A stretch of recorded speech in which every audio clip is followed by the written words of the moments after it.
pour un nouvel épisode de votre podcast sur les ressources humaines et les passions au travail. Et aujourd'hui, nous ne sommes pas au Plaza Bruxelles, mais chez Transforma Coworking et Innovation Center à Evere, qui nous accueille dorénavant, où on a un studio fixe. Et alors, j'ai une immense joie aujourd'hui parce que je retrouve un ami.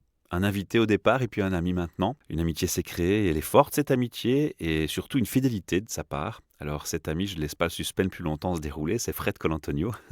Salut Michel, le plaisir est complètement partagé. Fred, pour les auditeurs qui ne te connaissent pas, je vais les inviter à faire une recherche dans notre search, donc notre outil de recherche sur le site hrmeetup.org. Ils vont y retrouver 4 podcasts. Un en 2013 où tu venais nous parler d'inspiration, on va en dire plus après. Tu es revenu au micro en 2014 en juin pour Action. Tu es revenu ensuite en 2015 pour Signification.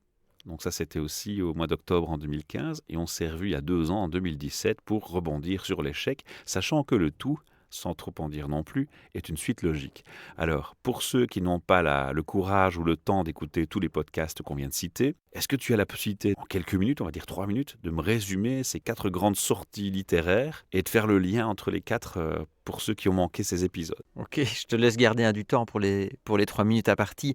Je vais même essayer de faire moins. Je suis entrepreneur depuis une quinzaine d'années, après avoir fait des études de criminologie et après avoir travaillé 5 ans dans l'administration publique en Belgique. Et un passage en community management d'ailleurs. Oui, c'est vrai, j'ai eu une agence de communication pendant 4 ou 5 ans. Et mon sujet, si tu veux, c'est nous sommes dans un monde incertain, beaucoup de gens sont en perte de sens, beaucoup de perte de sens. Et le message, c'est effectivement que dans ce contexte incertain, ambigu, où beaucoup de gens sont paumés, nous sommes nos premiers repères. Et donc l'attitude des héros, c'est ça que ça veut dire. C'est que nous gagnons à nous dire personne ne réussira à notre place, devenons nos propres héros. Ça ne veut pas dire super-héros, c'est pas la cape, c'est pas le côté, je dirais, un peu grandiloquent ou déformant, c'est le héros, la personne qui tient le rôle principal dans une histoire. Et dans cette logique-là, il y a l'espèce de face A, face B, si tu veux, qui est l'héroïsme suppose des actes solitaires. Personne ne s'en chargera à notre place. C'est vraiment le message de responsabilisation que je fais passer. Et c'est pour ça que j'ai commencé par inspiration, puisque dans inspiration, c'est les parcours des grandes personnalités entrepreneuriales, des grandes figures entrepreneuriales que tout le monde connaît, et de se dire quels sont les dénominateurs communs. C'est les portraits robots en mode un criminologue a analysé la psychologie et le comportement de ces gens-là. Et puis la suite logique, c'est ok, comment on passe à l'action une fois qu'on a ça en tête. Et signification, j'en parle avec beaucoup d'affection parce que c'est un peu l'effet pétard mouillé, quoi. Il n'a pas tellement démarré tout de suite comme les précédents. Par contre, il y a une espèce de revival, particulièrement pour le moment, sur ce livre qui parle de raviver la flamme qui nous anime. Donc c'est purement la question du sens, en fait. Il y a eu aussi rebondir sur l'échec. Si tu veux, c'est de nouveau une espèce de jumeau. Il y a un peu face A, face B, entre rebondir sur l'échec et innover à tous les coups, presque. Le nouveau, c'est innover, mais le préalable, c'était quand même de dire que beaucoup de personnes, si tu veux, dans leur réflexion de trajectoire de carrière, de propre développement, je n'ai pas tellement parlé de développement personnel, mais c'est quand même un peu le sujet aussi, c'est de se dire comment est-ce que je peux devenir meilleur au travail, en se disant que c'est là qu'on passe le plus de temps. Et donc par effet de ricochet, c'est si je me sens mieux dans mes baskets, dans ma carrière ou dans ma trajectoire entrepreneuriale, je serai aussi un meilleur parent, un meilleur conjoint, un meilleur ami. C'est marrant que tu fasses ce parallèle parce que souvent quand on me demande de parler des relations au travail ou de sujets RH, je fais souvent la métaphore du mariage. Quand on marie un employeur lors d'un entretien d'emploi, parce qu'en fait c'est un peu ça. C'est pas un mariage long terme comme on le concevait dans les anciennes générations, parce que maintenant les gens divorcent rapidement, on se remarie, etc. Même au travail d'ailleurs, on change d'employeur plus rapidement qu'avant. Mais c'est ça, c'est exactement ça. Mais c'est que la relation de confiance doit être aussi forte qu'une relation de confiance dans un mariage et ça symbolise aussi la quantité de temps qu'on passe au travail.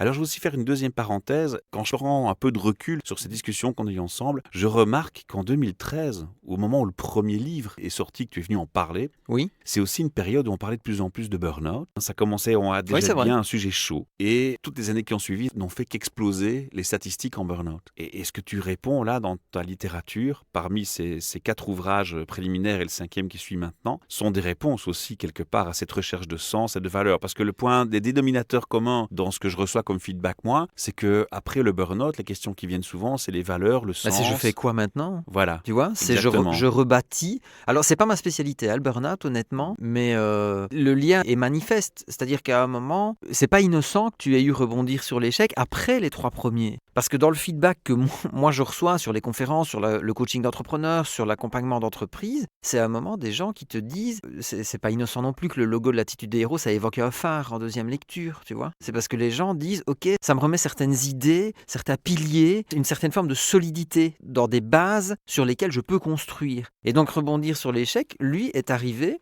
Honnêtement, moi j'avais en tête innover. Je me dis, je veux écrire un truc pour que les gens... un Puisse se bouquin. réinventer. Ouais, exactement. Pour que les gens puissent se réinventer, puissent se rendre compte qu'on n'est pas tous égaux face à l'innovation, mais on a tous un rôle à jouer. Donc c'est pas un bouquin sur l'innovation technologique. Vous qui êtes là, écoutez-nous encore un peu, c'est pas du tout un bouquin sur comment créer le prochain Facebook. Peut-être, mais c'est pas l'objet du livre. L'objet du livre, c'est comment est-ce qu'on peut innover dans notre carrière, dans notre trajectoire. Mais je me suis rendu compte qu'avec l'effet des 3 premiers, que ce soit d'ailleurs en Europe, en Afrique du Nord ou au Québec, puisque c'est les 3 zones géographiques sur lesquelles j'interviens le plus régulièrement, en réalité, tu as énormément de gens qui me disaient, alors burn-out, je dis, moi j'avais pas jusqu'à ce point-là, mais des gens qui me disaient, en fait, ce que j'entends dans ce que tu racontes et dans la manière dont tu partages tes contenus, c'est que ça me redonne envie d'y croire, ça me donne envie de me remettre en route, et finalement, ça me donne envie de rebondir. Il y a énormément de gens qui m'ont dit, mais ça me débloque parce que moi, j'avais raté une année à l'UNIF, j'ai raté mon mariage, on parlait de divorce, il y a des gens qui m'ont dit, ben voilà, moi j'ai perdu une confiance totale en moi parce que j'ai divorcé, etc., etc. Et donc je me suis dit, mais il y a un vrai sujet là à aller déterrer en quelque sorte avant de parler d'innovation, parce que tu peux vouloir innover tant que tu veux. Si tu es déjà sapé Dans ton estime de soi. oui, dans ton estime de soi, dans ta capacité à te dire innover, ça peut être pour moi, mais que tu as une espèce de terrain de jeu qui n'est pas neutre, parce que tu te dis, ouais, mais je traîne toute une série de casseroles, ça ne marchera pas. Donc Rebondir est venu en 2017, et puis ici, là, on est sur Innover. Ouais. Alors, innover à tous les coups, hein, c'est un titre ambitieux. Ou presque. Ou presque. Alors, j'aime bien le ou presque, Parce étant que c'est petit, mais il est mentionné, important. hein. Il est important. Alors, moi, je vais rebondir déjà sur le titre. Alors, innover. Tu l'as un peu mentionné dans ce que tu viens de me dire. Il y a le signifiant, le signifié. Et quand on utilise un mot, les gens ont tendance parfois un peu déformer ou être un peu imprécis. Moi, dans ma précision, ce que j'aimerais amener, et j'attends de toi que tu me contredises ou que tu confirmes ma vision, Oui. c'est qu'innover, c'est pas forcément réinventer la roue. Innover, pour moi, quand je lis le mot innover, ça veut dire avoir une nouvelle approche aussi. Je vais prendre un exemple technique. On va parler de iCloud, de cloud, tu vois. Le cloud, ça existait bien avant que le terme ne soit employé de façon marketing. Exact. Le podcasting existait bien avant qu'on emploie le terme podcast à la manière Apple, tu vois. Il y a plein de choses qui technologiquement ont existé, mais qui manquaient peut-être de côté sexy pour être populaires et utilisées. Oui, bien sûr. Et on les a réinventées avec des mots marketing. Donc, on n'a pas réinventé les choses, on a juste changé l'approche. Je vais te faire un parallèle. La domestication du feu, c'est de l'innovation. La bipédie, le fait qu'à un moment, tu aies un individu, ou plusieurs, hein, dans nos ancêtres, tu as un moment des individus, hommes, femmes, qui ont décidé de se mettre debout. C'est de l'innovation. Hein. Le fait d'envoyer des fusées dans l'espace, c'est de l'innovation. Le management participatif, c'est de l'innovation. Tu n'es pas sportif et tu décides de te mettre au running parce que tu as l'ambition de courir les 20 km de Bruxelles, c'est de l'innovation. Tu vois ?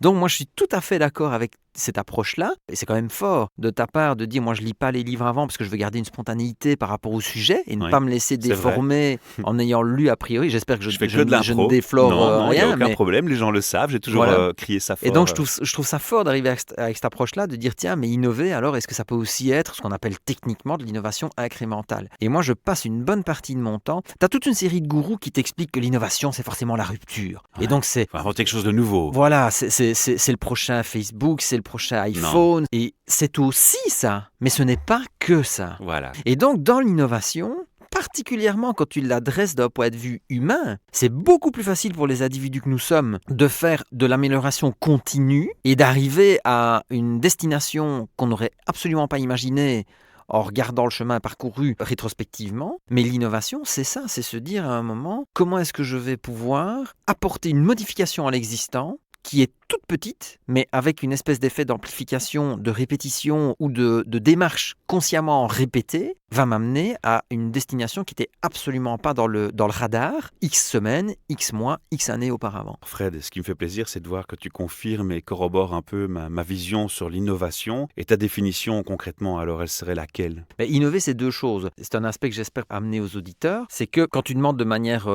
habituelle aux gens ce que ça veut dire innover pour eux, ils vont te dire c'est faire quelque chose de différent dans un territoire existant, dans un terrain de jeu existant. Exemple, une entreprise qui vend des produits ou des services en Belgique, quand on lui dit « je veux innover », elle va te répondre « il faut que je trouve d'autres produits ou d'autres services à vendre dans le terrain de jeu qui est le mien. Ou une autre approche pour les vendre. Ou une autre approche pour les vendre, etc. 9 fois sur 10, c'est ça qu'on te dit. J'utilise ça aussi dans le livre, hein, je l'explique, c'est aussi une manière de faire. Et donc, je partage une série de trucs et astuces pour trouver de nouvelles idées et pour les tester et pour chercher à les concrétiser. Mais la facette que moi j'amène sur l'innovation, c'est de dire, innover, c'est aussi faire quelque chose d'existant sur un terrain de jeu différent. Tu vois ? Et ça change tout. Parce que pour certaines entreprises, ça veut dire, j'ai un produit, j'ai un service, je le vends en Belgique. Plutôt que de revoir mon produit ou mon service, est-ce que je peux revoir Belgique? Et donc me dire, je peux peut-être aller en France, je peux peut-être aller en Suisse, je peux peut-être aller au Luxembourg, je peux peut-être aller en Allemagne, je peux peut-être aller au Québec. Tu comprends ce que je veux dire? Et c'est quelque chose que moi j'ai fait, par exemple, par rapport aux conférences. Je me dis, je ne vais pas sortir un sujet de conférence et un bouquin chaque année pendant 75 ans. Est-ce qu'on peut aller plus loin et imaginer que l'innovation, c'est aussi transposer? C'est-à-dire que, si on reprend notre exemple d'une entreprise qui vend un produit X dans un secteur spécifique, ça inspire en fait d'une approche d'un autre secteur où on pourrait dire il n'y a aucun rapport, il n'y a aucune comparaison possible, ça ne peut pas fonctionner, c'est deux secteurs trop différents, mais en fait en s'en inspirant, elle peut l'imposer et l'appliquer sur son propre secteur. Elle son peut produit. l'importer, ouais, Voilà. bien entendu. Et c'est pour ça que moi j'ai autant de plaisir à voyager et à rencontrer d'autres personnes, c'est que d'une part ça correspondait à mon inspiration de me dire je ne vais pas sortir une nouvelle conf tous les 50 ans, donc je vais essayer avec les sujets que j'ai déjà de voir si dans d'autres pays, dans d'autres cultures, dans d'autres schémas de pensée, on arrive à se rejoindre. Si ça s'applique. Si ça s'applique, si c'est transposable, pour reprendre le mot que tu as utilisé. Mais en même temps, à l'inverse, c'est que quand j'interviens en Belgique, donc dans mon terrain de jeu existant, j'ai d'autant plus de facilité à aider les entrepreneurs ou les entreprises à faire différemment, puisque je leur ramène des tas d'expériences dont j'entends parler, dont je suis le témoin, dont je peux vérifier la validité dans leur terrain de jeu respectif. Il y a des tas d'idées que je ramène du Québec, que je ramène du Maroc, que je ramène de France, que je ramène d'Algérie, que je ramène d'un peu partout où cette aventure entrepreneuriale me mène et où je leur dis, quand je croise des problématiques d'entrepreneurs ou d'entreprises, j'essaye toujours d'élargir leur champ, d'élargir leurs horizons, tu vois. Je vais te faire référence à ton ancien métier, à ta formation de base, Oui. au profileur criminologue que tu es. J'ai une question pour toi qui est spécifique, tu vas comprendre son but. Je rebondis sur ce que tu viens de me témoigner, que tu voyages autour du monde et que tu essaies de valider dans d'autres terrains de jeu finalement ton approche. Culturellement, cependant, à travers le monde, on a des approches très différentes par rapport à un phénomène qui est l'ego. L'ego n'est pas perçu de la même façon entre les pays asiatiques, les pays européens, d'autres civilisations, d'autres peuples. Or, le travail du criminologue, du profileur va aussi s'inspirer beaucoup du côté psychologique de l'ego de la personne et de ce qu'il en fait. Quel est le rôle de l'ego pour toi? Maintenant que tu vois un peu ces approches à travers le monde, quel est le rôle de l'ego dans le projet personnel de se développer, une activité, d'être inspirant, inspiré? Moi, je ne peux parler que de ce que je connais.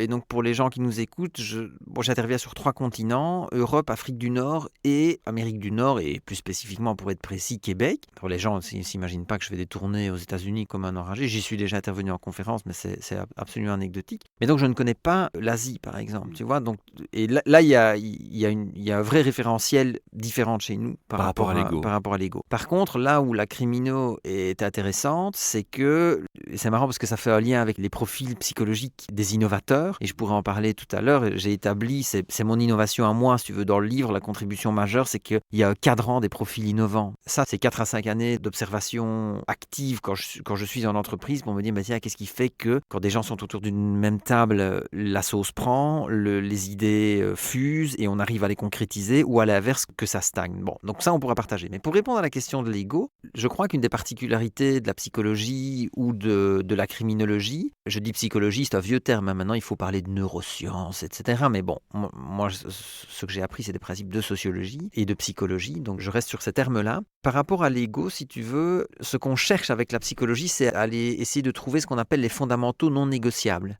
Ce sont les grands invariants dans le fonctionnement de l'individu. Et je remarque que c'est une prise de risque à chaque fois, hein, quand j'interviens en Afrique du Nord ou au Québec, en tout cas pour les premières fois, tu te dis, est-ce que les exemples vont parler? Est-ce que les ressorts que tu partages vont faire écho justement à ces notions d'ego, à ces notions d'entrepreneuriat et autres? Ça fait 4-5 ans que je voyage et pour le moment, c'est pas prêt de s'arrêter a priori. Donc je crois que les messages sont relativement universels. Je cherche très fort, quand j'ai une nouvelle conférence par exemple, ou que j'affine mon approche, à ce que ça puisse se passer dans les différents publics que je rencontre. Par contre, là où l'ego est important, c'est quand tu cherches à replacer l'individu dans cette notion d'équipe. Et là, on peut en parler par rapport au cadran des profils, parce que le seul pour moi qui n'a pas sa place quand on essaie de constituer une équipe qui innove, je dis tout de suite que pour les gens qui travaillent tout seuls, s'il y a beaucoup d'entrepreneurs qui t'écoutent, ça marche aussi. L'équipe, c'est pas nécessairement des collaborateurs au boulot. C'est se dire, est-ce que dans ma famille, j'ai les fameux profils complémentaires dont on va parler? Est-ce que dans mes amis, j'ai les profils complémentaires Ou c'est de dont on va l'entraide parler, entre entrepreneurs. ou c'est de l'entraide entrepreneuriale.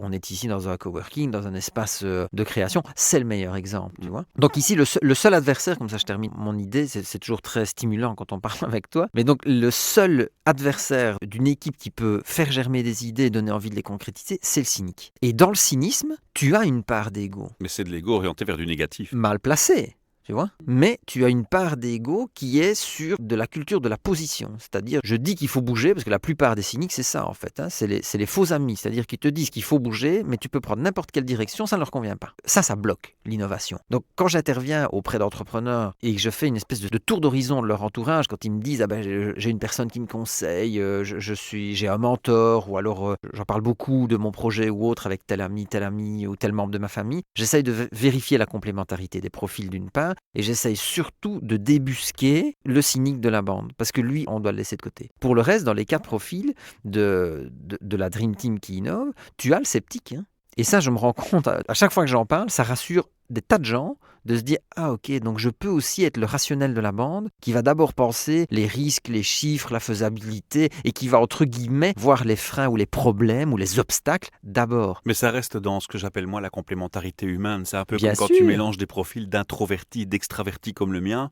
Il y a une synergie possible. Mais c'est là que ça crée la richesse. C'est pas incompatible, tu vois. au contraire, voilà. Et je suis content de te l'entendre dire. Et c'est un beau message que tu lançais là juste avant, c'est de dire que finalement, quand on constate, parce que c'est ce que tu as fait avec moi, c'est un constat rapide du rôle de l'ego dans l'approche que tu présentes. Il y a aussi cette approche de fonctionnement qui est quand même assez internationale. Tu sais, je crois aussi que d'une certaine manière, on attire les gens sur base d'une perception affinitaire en termes de contenu, d'approche et autres. Et donc, comme moi, je déboîte assez vite les cyniques et que je dis, moi, je suis pas bien taillé pour parler à ces gens-là parce que je suis sur un discours constructif, positif, aspirant, où on essaye de faire bouger les lignes et de pousser un peu les murs, quoi, pour réussir tous les défis qui sont les nôtres aujourd'hui, climatiques, face économiques, à la moquerie, etc. Et je pense pas que j'attire beaucoup de cyniques dans l'histoire. Je dis pas que tout le monde m'aime bien, hein. Il y a des gens qui doivent détester ce que je raconte ou la manière dont je le dis, ça c'est pas un problème. Mais les cyniques, j'ai peu d'affinité avec eux et je crois que l'inverse est vrai, tu vois. Par contre, les sceptiques, ça c'est super intéressant. Si dans les gens qui nous écoutent, il y a des rationnels qui se disent innover, c'est pas pour moi parce que je suis trop formaté chiffres, risques, dangers, vous avez votre place.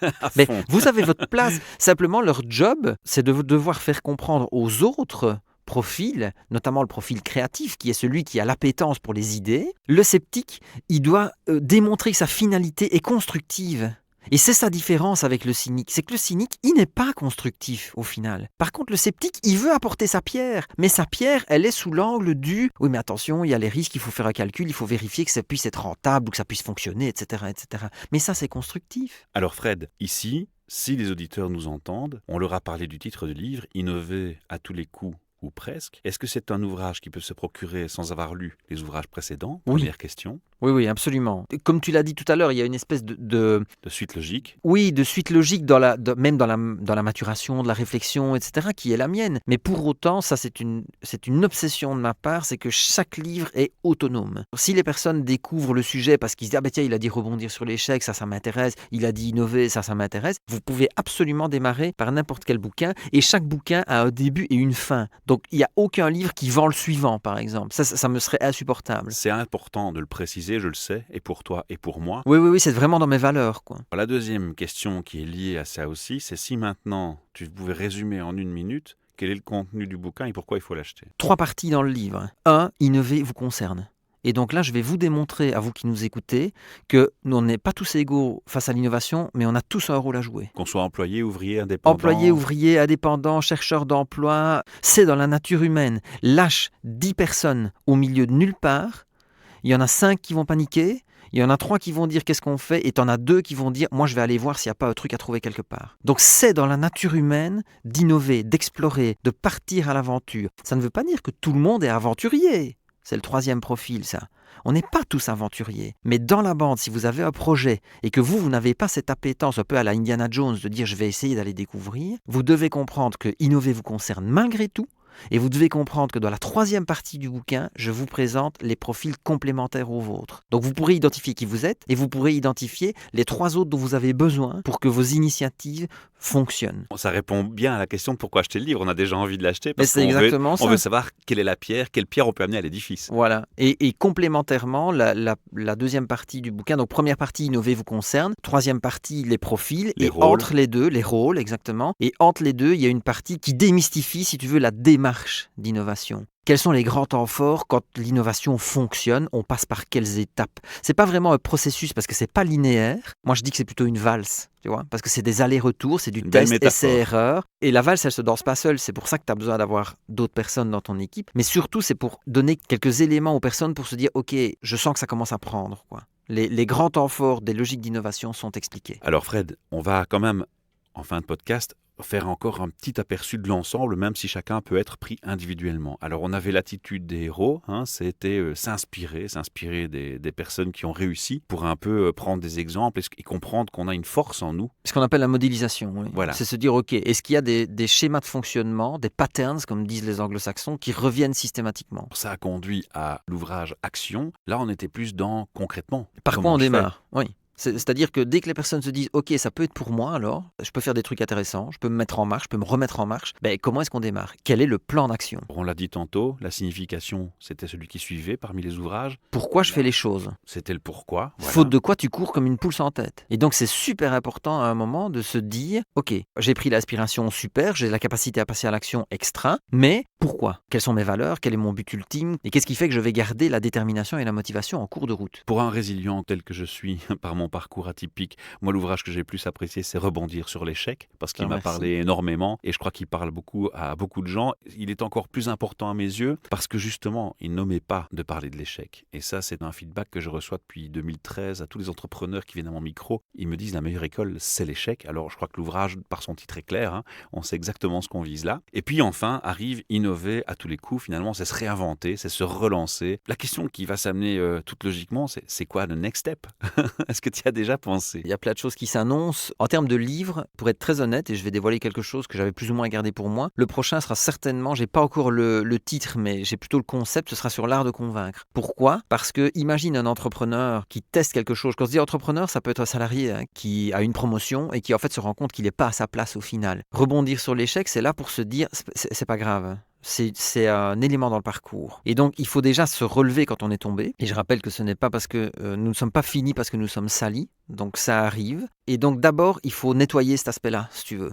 Et se dire, OK, j'ai encore de la valeur. C'est pas parce que j'ai raté que je suis un raté. Et tous ces éléments que tu as trouvés dans Rebondir. Après, quand tu as un peu nettoyé psychologiquement et que tu dis, OK, je ne suis plus trop fragile, je me sens prêt à redémarrer, c'est là que tu lèves la tête et c'est là que tu peux regarder comment tu peux innover. Donc, ça avait tout son sens d'avoir innovation maintenant. Et la dernière étape pour moi de ce processus de résilience, de redémarrage, ou même d'accélération, c'est de dire, maintenant je repars peut-être sur un nouveau projet et je dois convaincre. Je dois convaincre les personnes qui vont créer ma fameuse Dream Team innovante et qui vont me permettre d'y arriver là où peut-être les fois précédentes, ça n'a pas marché comme prévu ou ça n'a pas pris la tournure que je voulais. Moi, je pense qu'il y a encore plein de choses qui peuvent se faire dans la même suite logique de tout ce canevas de profilage, d'attitude, de réaction, de résilience finalement. On parle aussi beaucoup de ça dans tes ouvrages. Personne ne se lève en disant je vais merder ma journée, mais en même temps personne se couche en disant j'ai eu la journée parfaite. On est toujours dans une espèce d'effet de balancier entre les deux où ce que moi j'essaie d'apporter à travers mes livres et à travers les livres des auteurs que je soutiens maintenant dans la maison d'édition, de l'attitude des héros, c'est un même message qui consiste à dire, à être entre ces deux extrêmes de je veux pas merder ma journée, mais en même temps j'aurai pas une journée parfaite. Tous les jours, comment est-ce que je peux innover un peu pour réenchanter mon quotidien? Comment est-ce que je peux rebondir quand je me prends une claque? Et finalement, comment est-ce que je peux, de cette manière-là, traverser l'existence de façon plutôt jouissive en disant on va essayer de mettre plus dans le positif que dans le négatif, quoi. Et ça, on en a tous la capacité. Et c'est pour ça, je termine avec le message que j'ai livré en introduction. C'est pour ça que je suis convaincu que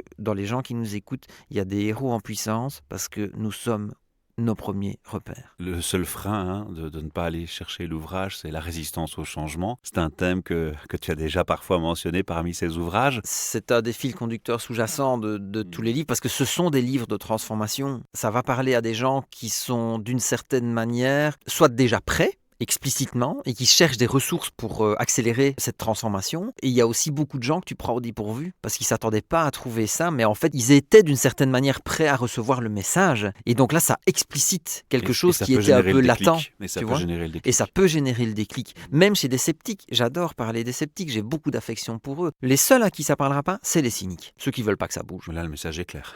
Ah ben, autant être clair. Un cynique va pas se dire ça va être génial d'innover de toute façon. Mais il peut changer le cynique, hein. Il peut pas rester cynique forcément toute sa vie. Alors c'est pas un vrai cynique. Donc ça c'est la bonne nouvelle, c'est peut-être Ça, un c'est le sceptique. message Tu vois d'espoir. C'est le Ah message oui, tout à d'espoir. fait. Fred, on invite les auditeurs à réagir à ce podcast, à faire un commentaire, à le partager, bien entendu. Mais on va pas se quitter sans leur dire où ils peuvent se procurer cet ouvrage. Alors on référence d'office le site L'attitude des héros. Exact, www.latitudedeshéros.com. On est un jeune éditeur, petit éditeur, donc on n'a pas la force de frappe d'un Amazon, c'est pour ça qu'on est aussi présent sur Amazon. Mais nous, on paye nos impôts en Belgique et on rémunère nos auteurs correctement. Donc si c'est par là que vous l'achetez, vous nous soutenez, je dirais, de la meilleure manière qui soit. Alors on va garder ce canal-là. Oui, mais il faut bien se rappeler aussi de l'importance des libraires. En tout cas, en Belgique francophone, nous sommes bien distribués en librairie. Ça veut dire que si certains des auditeurs se rendent en librairie et que le libraire dit « je ne sais pas l'avoir, je ne sais pas le commander », c'est faux. Ça veut dire que le libraire n'a peut-être pas l'habitude parce comme on est un peu innovant et transgressif, on n'a pas un grand diffuseur,